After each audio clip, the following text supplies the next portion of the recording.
Hello and welcome to the Global Via Conversation. Today I'll be talking to Professor Glenn Loury at Brown University. In our conversation, we'll touch on why Allen Bloom and his closing of the American mind is still relevant today, the Black Lives Matter movement, and the future of American race relations. Professor Loury currently teaches at Brown University, but before that he held positions at Harvard University, where he was at age 33 the first tenured black professor in economics. Professor Loury is also himself a podcast host on his show, The Glenn Show, on Blogging Heads TV, which I highly recommend to all my listeners. I would also ask you to subscribe to our podcast and to our YouTube channel, since every subscription helps us to get people and interview partners like Professor Loury and to provide you with additional content in the near future. If it's okay with you, could you tell us a little bit about yourself and your journey from Southside Chicago to becoming a professor of economics at Brown University? Well, the first thing you need to know about me is that I'm older than your typical person. I was born in 1948 in Chicago. I was educated at Northwestern University in college, where I was a mathematics major, economics and philosophy minor, studied the German language. And at MIT, where I did a PhD in economics in 1976, which was a long time ago. I've been a professor at a number of universities, the University of Michigan, Northwestern University. I was at Harvard in the 1980s, Boston University in the 1990s, and I've been teaching at Brown here since 2005. I write about microeconomic theory. That's what I did my early work in economics, but have also been a public intellectual, writing a lot of essays and books and reviews about race. I have a book about the anatomy of racial inequality, Harvard University Press published 2002, a book about race incarceration and American values that was published by MIT Press in 2008. I'm a fellow of the Econometric Society, a distinguished fellow of the American Economics Association, so I'm a distinguished economist. I teach at Brown.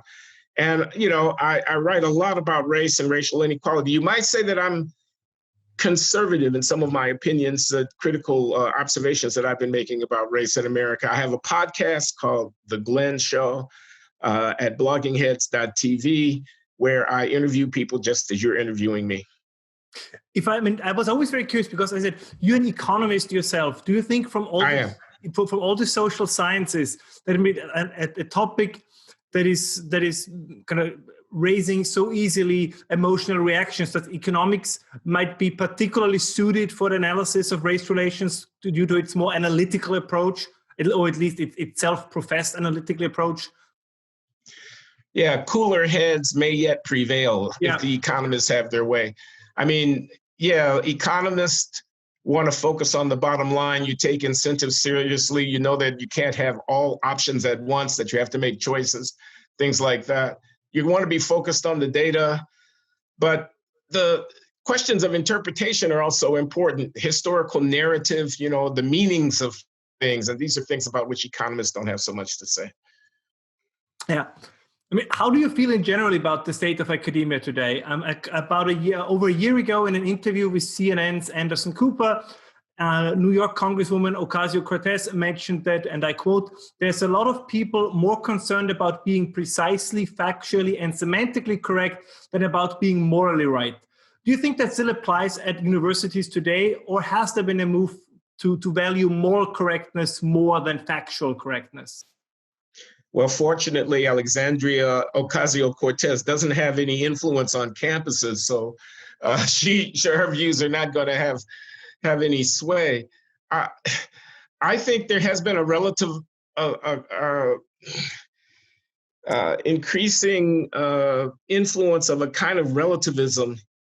I was having a conversation just the other day about the concern for students' feelings, that certain facts or arguments might be problematic because they make students uncomfortable, to which my response was that I thought the point of education was to make people uncomfortable. This was inevitable.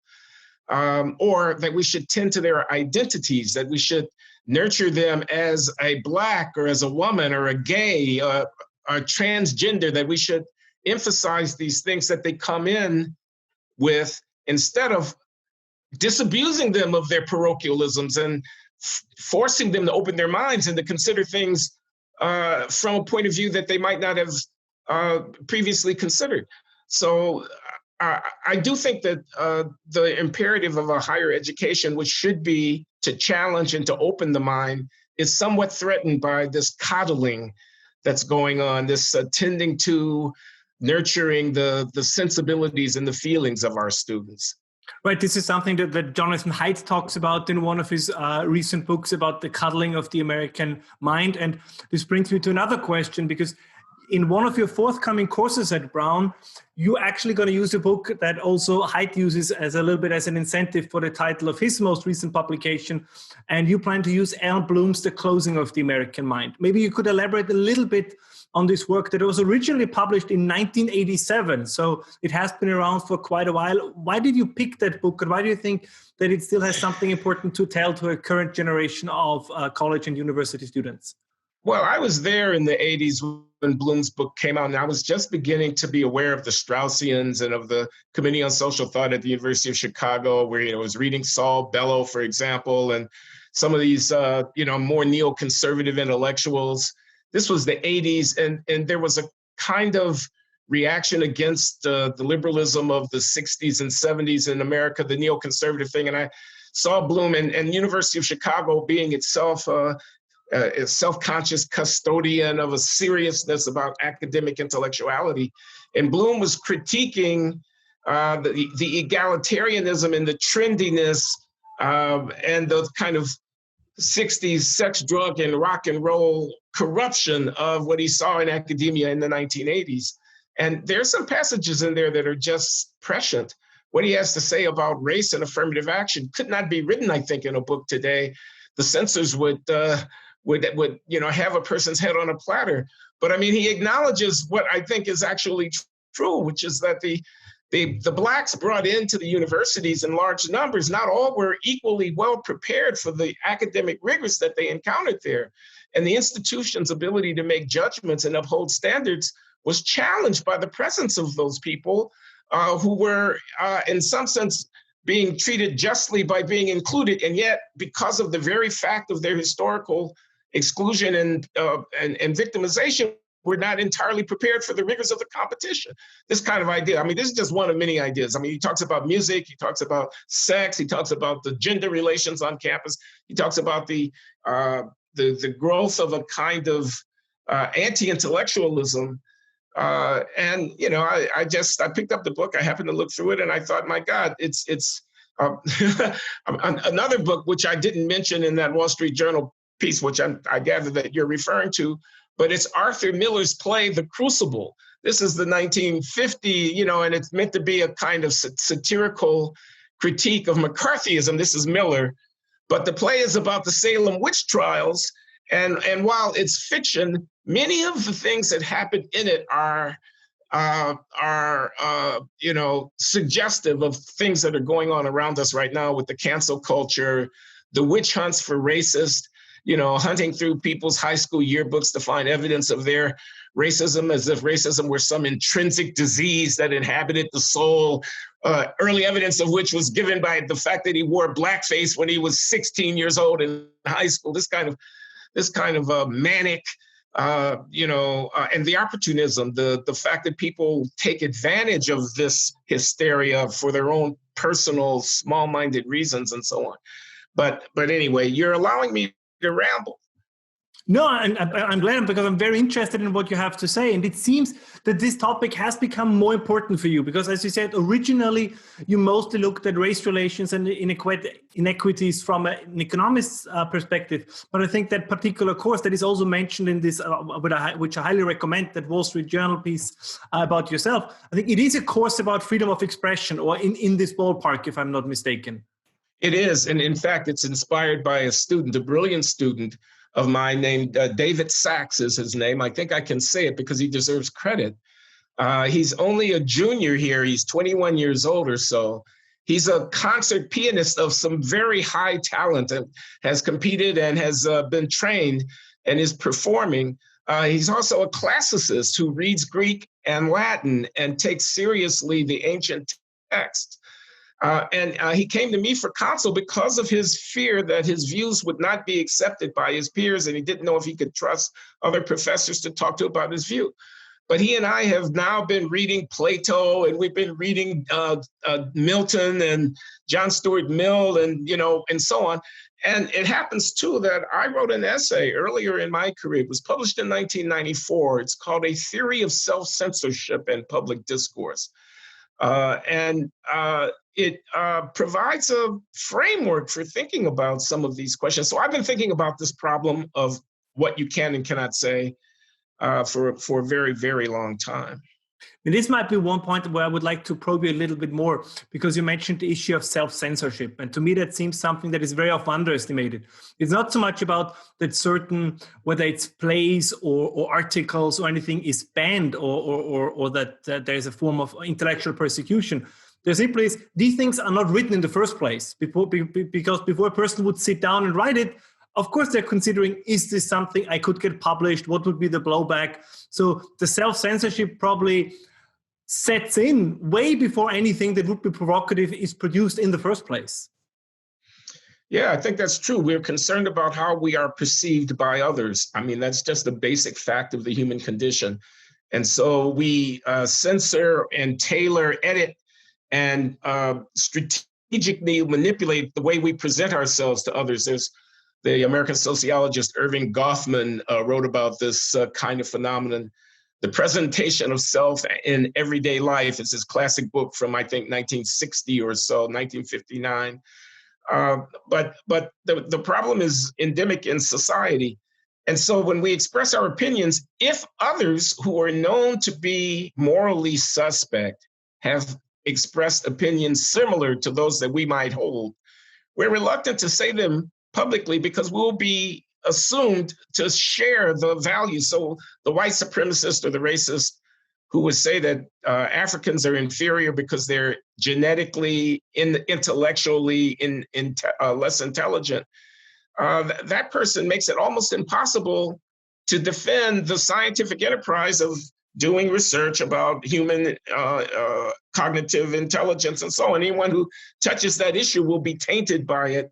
And this kind of thing. I mean, it does seem that the normativity is under attack. I mean, the idea of standards of, let me give the incarceration issue, because I've written about this, and I've written about it from a point of view that's critical of the prison system in the US. On the other hand, the idea that you have law and you have punishment, you have prison, you have accountability, this is a very, very, very fundamental idea. So when you start saying, okay, defund the police, you start saying abolish prisons, you start saying I won't hold shoplifters if the value is less than $500, I won't do anything about it.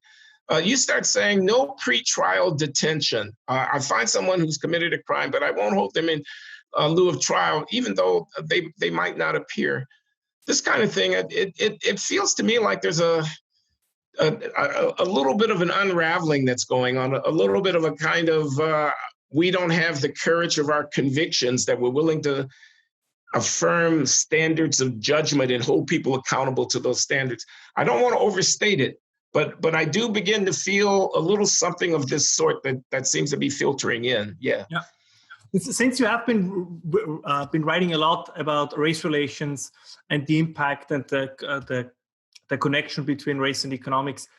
In 2008, with the election of President Obama, I think it's fair to say that hopes for racial reconciliation in the United States have never been that high. Looking back now in 2020 to 2008 and over the last 12 years, how do you see the current state of race relations in the United States today? And what's a little bit, I know we shouldn't kind of play the prediction game too much, but in which direction do you think or fear or hope that they will develop in the future? It's terrible, and I'm afraid. I'm afraid for my country. I'm not kidding. It's terrible. And there's a deep irony in this. You mentioned Obama, and indeed it was the case. 2008, I remember I was there. I was swept up in it just like everyone else. I did not support Obama in the primary. I supported Hillary Clinton. I confess to that. Not many people will tell the truth. Everyone else is going to lie, and they're going to say they supported Obama from the beginning. I did not. But he was elected. He got the nomination. I supported him, of course, in the election against McCain, and he was elected. And it was, I don't know if you remember, the euphoria, that night in Grant Park in Chicago when he announced himself the president-elect of the United States. He traveled the world. He was a Nobel laureate the first year of his presidency. He was loved in Europe, and people came out in large numbers to see him. He was representative of something, wasn't he? It was hope and change, the campaign motto of that time.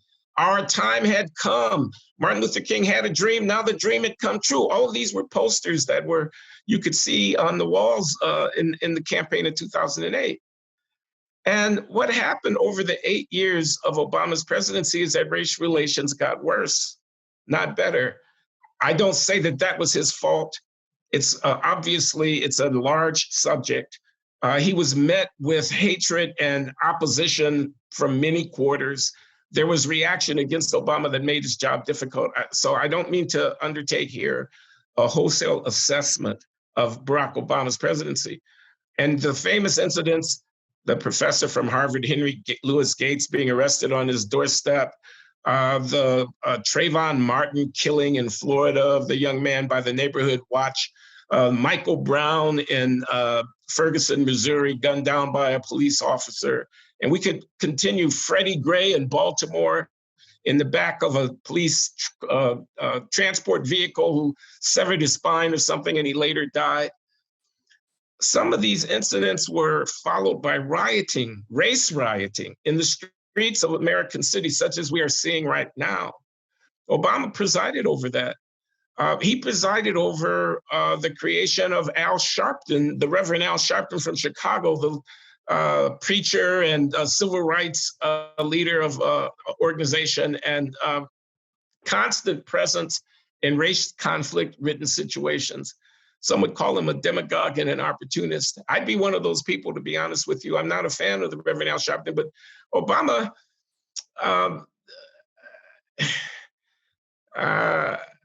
I think in some ways the decline of race relations, which we can see evidence of today, began and accelerated during the presidency of Barack Obama for reasons beyond his control to some extent, but also for reasons of strategic mistakes that he made.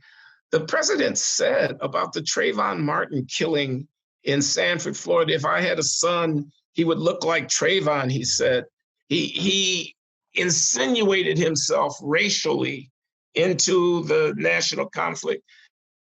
I think you can raise the question of whether or not, especially with the benefit of hindsight, one can say, was that a wise thing to do? And I think it was not a wise thing to have done.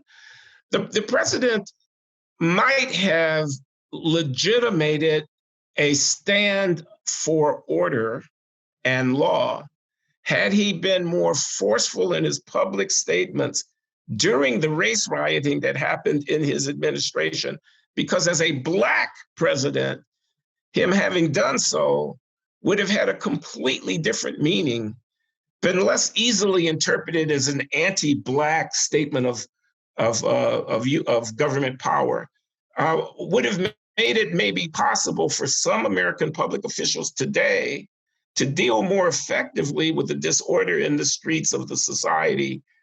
They forbear to do so because of legitimate concern that they will be perceived as overplaying their hands, when in fact it could be argued that they would only be carrying out their responsibilities in order to hold up the order of the society.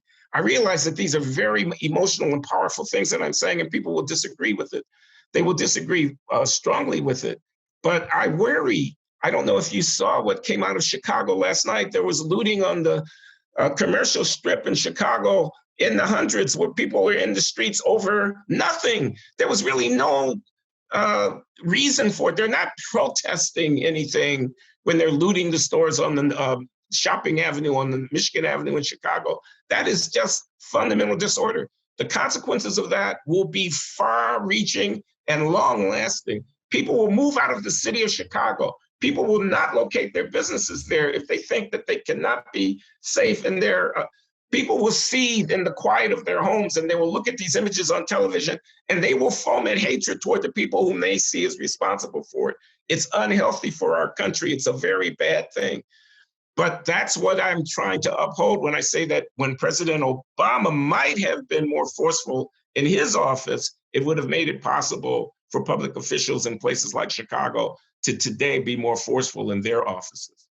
I think it is interesting from an experience viewpoint that despite him being the first African-American president, his life experience was a different one than if we look, for example, at your biography or the late Herman Cain, or to some extent, Ben Carson, or there's, an entire, even as you mentioned for the Reverend L. Sharpton, right?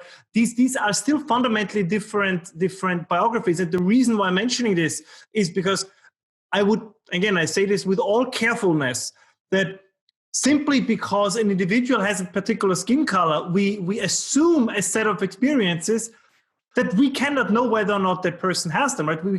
We stop looking at a person's biography simply once we see the skin color, and then it's probing. Not probing is the wrong word, but kind of looking beyond that. Either there is no longer an interest, or it's simply not done, and because this goes right back to what you just said and what we were discussing before about political or more moral correctness.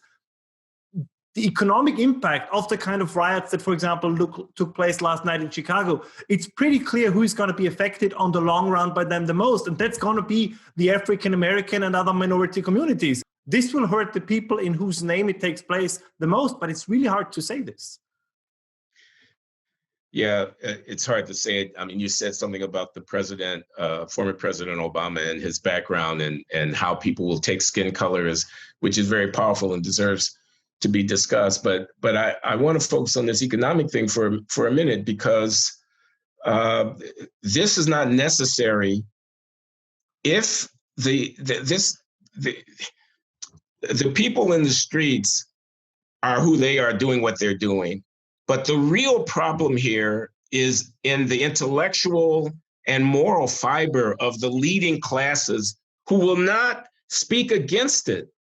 Why is there not a headline this tall on the front of the New York Times newspaper today denouncing the lawlessness and the wanton disrespect for property and order playing itself out? Instead, you can turn to the op-ed page, and every odd day, you will find an apology for that behavior. You will find people saying, oh, there's a deeper understanding and explanation for it, and we have to, et cetera. And the United States are very often described as a proposition nation, a nation that is held together as idealists would say, by an idea, that it's built on strong ideals, that it's constantly striving to live up to, and sometimes and very often, of course, also fails. But there is still this idea of betterment, kind of pronouncing these ideals and trying to reach them and to make them accessible to a larger and larger number of people. This is something that Frederick Douglass pointed out when he talked about the meaning of the 4th of July. But despite these failings, do you think that the American ideals, as they are enshrined in the Constitution and the Declaration of Independence, will suffice to maintain a cohesive American identity, or will the US kind of descend into a squabbling mass of competing identities, which at the moment it seems a little bit the direction in which things are developing? I don't know about the future of American nationalism. I understand the question, and I accept the premise of the US as a country not of organic kind of linguistic and ethnic root, but rather of an idea about the meaning of our democratic experiment here, about the Constitution and the Declaration and all of that. Country of immigrants, wave after wave, and all of that. We saw with the election of Donald Trump, I think, the resurgence of a certain kind of American nationalism. I mean, he says, America first. He says, he wants to build a wall on the border. He's concerned about trade agreements and jobs going elsewhere. He wants to make America great again. He's appealing, and he was elected narrowly to a certain sentiment that is partly ethnic, I guess, if you want to think of it as white nationalism. But I think that I don't think that that is a fair or fully accurate description of that strand of nationalism. I wanted to mention that before talking about race and ethnicity, because I think we're in a time where uh, the reactions against globalization and the kind of impacts of modernity on certain pockets of people in the society, the reaction against that is setting the tone for everything else that happens. Yeah, you do see a lot more emphasis on race and ethnicity now. And yeah, the anti-racism advocates are riding high. Certainly on the left, they are riding high. But I don't know. I mean, intermarriage rates are pretty high between Asian and Caucasian American, Latino populations are very diverse. I mean, some quite conservative and are, on the whole, experiencing social mobility and inclusion in American society. I mean, I'm not so confident about the inner cities and Black, enclaves of marginal and high crime and poverty and whatnot. I don't know where we're going there. But if you ask for the country overhaul, I don't think the republic is going to collapse. I see resilience. We'll see what happens in this forthcoming election. Trump could well be voted out. And that might take some pressure because there's such partisanship. That might take some pressure off, although I don't know. It's a very uncertain time. Yeah. We touched a little bit on this, and I'd like to go into a little bit more detail. That you and other African American scholars and academics, particularly Roland Fryer at Harvard, have constantly pointed out that when the state of Black America is being discussed, data-driven approaches are rarely to be found. And while racism, without a doubt, remains and is a very serious issue, there are other factors, from patterns in family formation to lacking opportunities in education, that diminish particularly the social mobility of many Black Americans. Do you think there's a reason, or what makes it so hard to have these important factors as part of an as far as possible objective public debate? Or they very often seem to fall by the wayside. Well, Roland deserves a lot of credit because his research has added to our knowledge on a data-driven manner about education and criminal justice issues that are important. I think there's a lot of partisanship in the discussion of the evidence, and people are selective, and they're somewhat, driven by their conclusions, and sometimes it's very hard to get objective evidence on the table. I mean, for example, in this police shootings area, who did the police shoot? Are Blacks the victims of police brutality? And of course, there are incidences, and we could name them. But it's a large country. There are 300 plus million people here. There are tens of thousands of encounters every day between the police and citizens. And there are but a handful of incidents that are of the viral kind that become the focus of national attention. They don't necessarily characterize the objective circumstance. So it's sometimes hard to bring the data to bear. In other areas of social study, it's forbidden because of conventions of self-censorship, I think, about how you talk about things.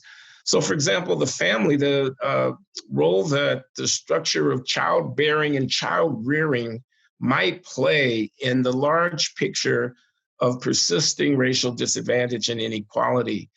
You have 2 and 3 children born to a woman who is Black in America being born to an unwed woman. Does it matter whether children are in households where husband and mother and father are present or not? And it seems quaint in a way to even talk about this, and perhaps to a European ear even more so, given the way that people are living in modern society. So anyway, this will be a question that it'll be difficult to get objective data that brought to bear, because people will rule it out of hand a priori. They will say, no, you don't ask these kinds of questions. Another academic, Shelby Steel at the Hoover Institution in Stanford, he made an interesting argument that I'd be curious to hear your opinion on, and I'll quote him. He once wrote that whites are blind to blacks as human beings today, not out of bigotry, but out of their obsession with achieving the dissociation they need to restore their moral authority. And when they find a way to dissociate from racism, diversity, political correct language, political liberalism itself, there is little incentive to understand blacks as human beings. Dissociation makes whites human again, end quote. What do you think of Steele's viewpoint and what he's getting at with his in many of his writings? Yeah, I remember Shelby Steele's book, first book, the big book, The Content of Our Character. I remember an essay of his in Harper's Magazine called "I'm Black, You're White, Who's Innocent?" I think Steele, on these questions of moral authority and what the drama that plays out between Black and white in American race relations, has had a profound insight. I think he's one of the people whose writings will be remembered of this era, I think, because he's put his finger on something really very, very important. You only describe part of it. The white not seeing the Black as a full human being because the white is too worried about being perceived as a racist and losing moral authority thereby, so that they will embrace these anti-racist shibboleths, these phony kind of cover to be able to absolve themselves of any kind of responsibility or guilt. He has that right. I think I would add to it, and I'm sure he would agree, that the Black in this dual, two-sided drama also is, if you will, dissociating. I mean, so for example, doubt about your fitness, worry about whether or not you're good enough, that you'll fail. You worry that they might be right. The ones who say that, you know, your backwardness and your exclusion has left you unfit, that they might be right. You're not sure you're fit. You need to prove yourself, this kind of idea. And there's a escape hatch from the pressure of that situation, which is to say, the system is racist. It will never judge me fairly. They will never give me an account. I must demand, I must ball up my fist, and I must assert my demand. So I invest myself in this personality and this conception and identity of Blackness, which is opposed to the inexorable pressure of the world. Therefore, I never get to be measured by the world. I never get to fail or succeed by the world because the world hates me. The world won't give me a fair chance. This kind of idea. I apologize for that. No, it's okay. But I mean, think of it. On the one hand, the white doesn't see the Black as a full person, a person who has failed and who will perhaps need to be told that they have failed. For example, a person who has faults, a person who can be wrong as well as right, a person whose account of the world is not to be taken on face value, but to be met critically. The white doesn't see the Black as a person.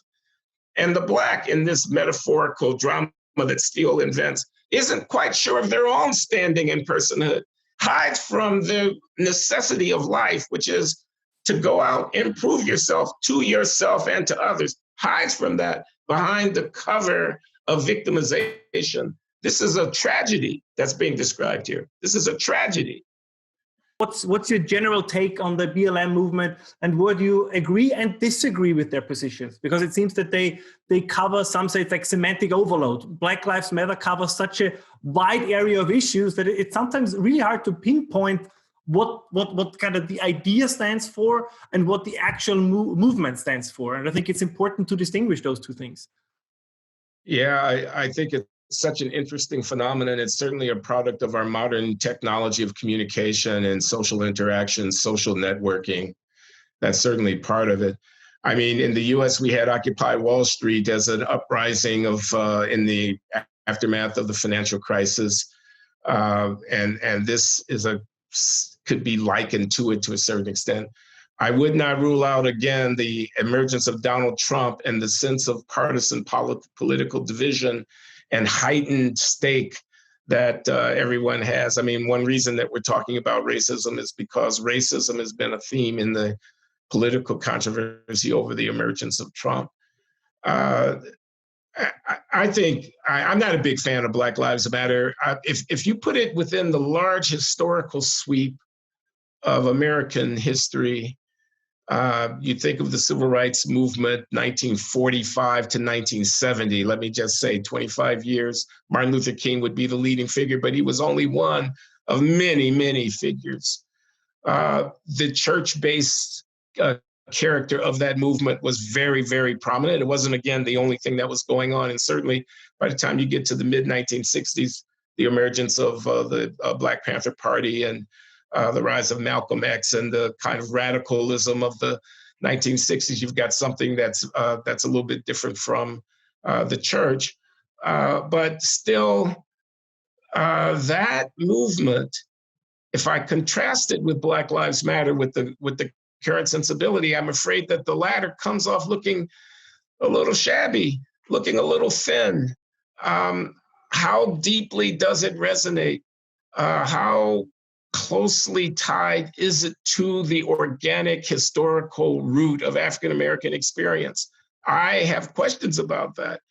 I think there are a lot of opportunists. I think there's a lot of complex political dynamic that's going on. I mean, certainly some of the anarchic kind of white radical youth opposition and so on that we're seeing is not, that we're seeing in the context of Black Lives Matter protest is not itself connected to the Black experience. I mean, it is its own phenomenon. It's a little bit like the suburban middle class whites who go to the mall and buy hip hop music and then enjoy imagining what gangster thug life in the ghetto might be. It has that kind of relationship to the African American experience. What's going on in Portland, Oregon, for example, right now, I don't think you can justify or legitimate it as an expression of African American interests, African American historical experience. Now, I don't mean to be dismissing Black Lives Matter altogether. It's obviously been extremely powerful in the imagination of many African Americans, and it has had an impact. You see that reflected in, for example, the sports leagues where the athletes are making themselves known and so on.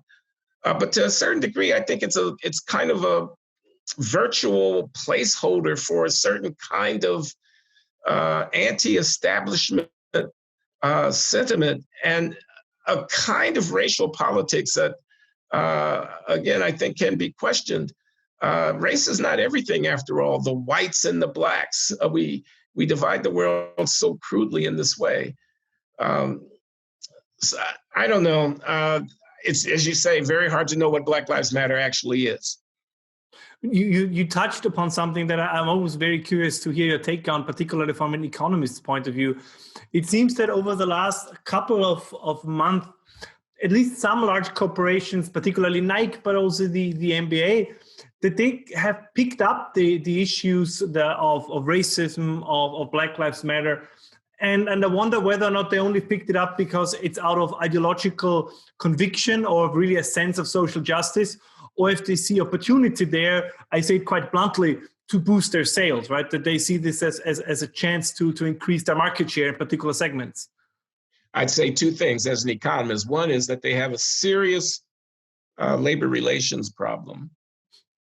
And the other is that they have always seized on opportunities to enhance their brand.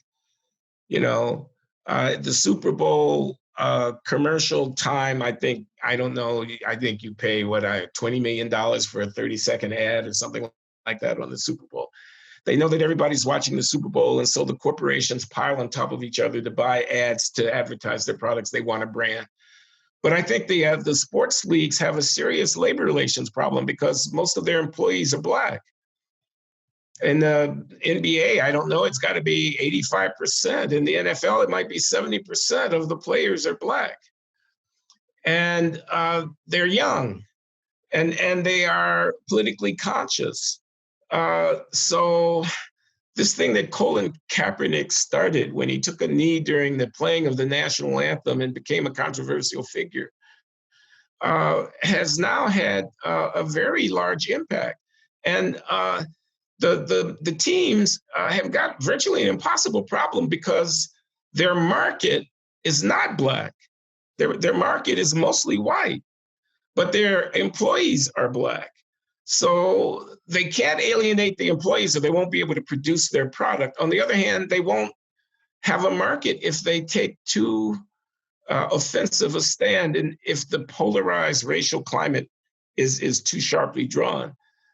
So they have a problem. But the other thing I think they're doing is they're simply like Nike, they want to sell sneakers. And so they're trying to develop a brand or an image that they think will appeal to the median consumer, to the heaviest, lumpiest part of the distribution of sentiment in the marketplace.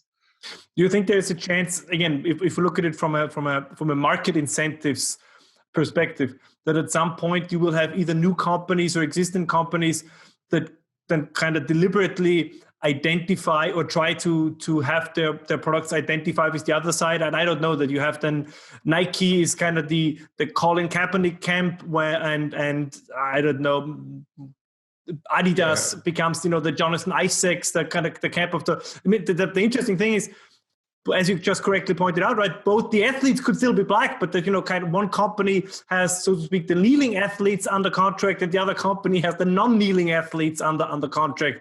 And then it kind of, again, I think the issue is then, right, then it continues to spill over into broader society.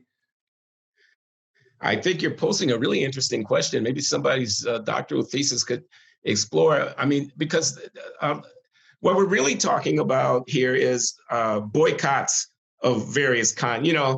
I won't eat at Chick-fil-A. This is the fast food chicken restaurant, because the owner of the chain is a Christian conservative and he's politically active, this kind of thing. The family has values that are contrary to my values. So I won't buy a certain product or brand because I have a certain political sentiment, something like that.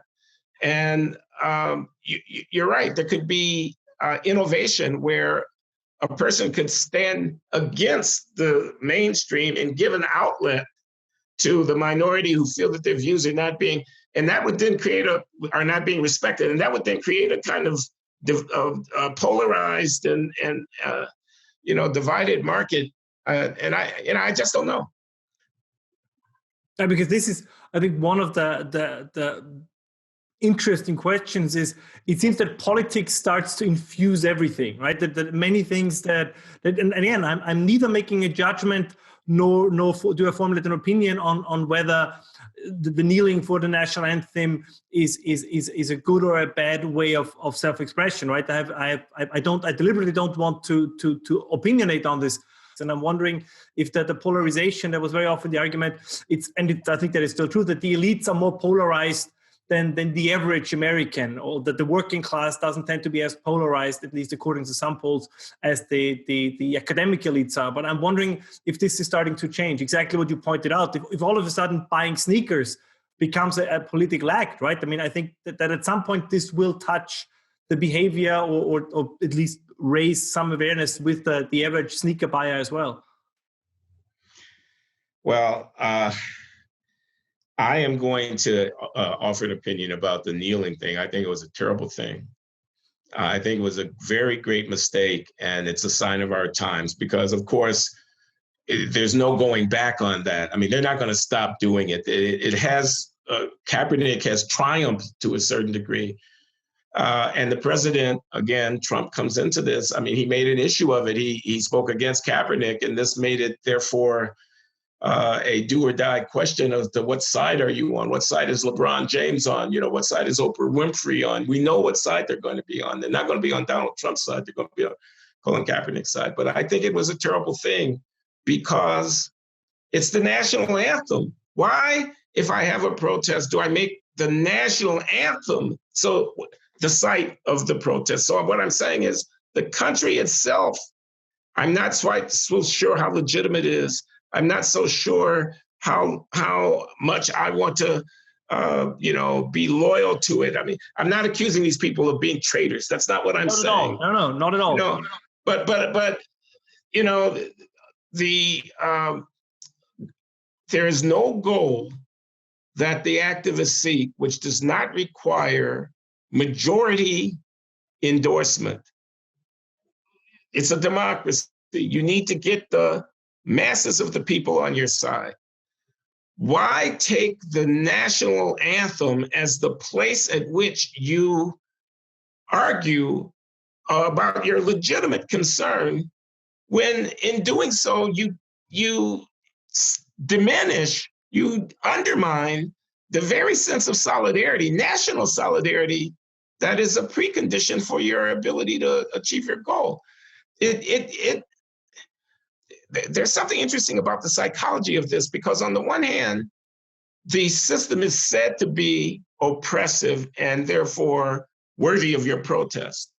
On the other hand, you presume that your protest will be effective because the system will incorporate the changes which you demand. People making demands, or what? So it's an appeal to the conscience of a structure that is supposed to be without conscience. It's an appeal, it throws oneself on the mercy of a court, but you have already asserted that the court will never judge you fairly. There's something in it that seems to me to be not entirely coherent, or maybe even a little bit childish. It's that you present yourself as someone for whom you assume that the parental authority, these words are in quotes now, will acknowledge their responsibilities to you. You throw your tantrum. I demand. The students on the campus demand that there be more Black professors. They demand it, okay? And you throw your tantrum, relying on the fact that your betters, your parents, are going to be moved to act on your behalf, something like that. But anyway, I am getting off of the point. And this is why I mentioned at the beginning Frederick Douglass, and you also alluded to Martin Luther King. I think one of the genius of what they did was that they how to put this? They figured, okay, they understood, I think that's the better word, they understood what America was supposed to be, to some extent probably better than their opponents. But the way they presented the argument, for example, as Frederick Douglass did, right? I mean, one cannot be, I would argue, regardless of your skin color, an American patriot and not be moved by the writings of Frederick Douglass, right? So simply by the way he writes, I mean, this is how you would hope as a patriot, or maybe even if you want to use the word nationalist, this is how you would hope a nationalist or a patriot to write. So then all of a sudden, right? Then you cannot close off yourself to his other issues, right? Because you cannot say, well, this man is obviously a great patriot. Then you kind of have to open up yourself as well to the legitimate grievances that he was addressing, right? It's just like Martin Luther King. When he talks about America, this dream, you could not say, I fully agree with that, but all these other topics I ignore, that doesn't work. And now I feel we see it the other way around, right? It's very many, and I'm not saying that it is justified, but it's, as you said also, it's more an emotional thing. They perceive many of these movements, from BLM to Antifa, again, despite them probably having many legitimate grievances, but they perceive them to be an attack on American identity. So therefore, they immediately close themselves off. So to put it bluntly, at some point, it seems that conflict is then the only possible outcome at some point. That was well said, Ralph. The upcoming election, do you think that compared to other Republican presidential candidates, do you think that Donald Trump will surprise us with his share of the African-American vote in the 2020? I actually do. I mean, surprise doesn't mean that he's going to get a third of the African-American vote. But if he were to come away with 20% or 15%, that would be something, because it would probably be twice what he got in the last election. You may have the number in front of you. I think there will be a minority, a small minority, but there will be some who will vote Trump out of a sense of exasperation, out of an expression of their own independence, out of their cultural conservatism, because they're religious or whatever. I expect to see that he's going to do a little bit better than he did in 2016. with Black voters. I think for the Democrats, the threat is the Blacks not turning out in the cities in large enough numbers for their person. Not that they will come out and vote for Trump, but I think you could see Trump do better than he did in 2016. All right, thank you. So this was a fantastic conversation. Very contentious, very difficult topics, but I think we did a great job. So thank you so much for taking the time. I know this is great. You're welcome. My pleasure.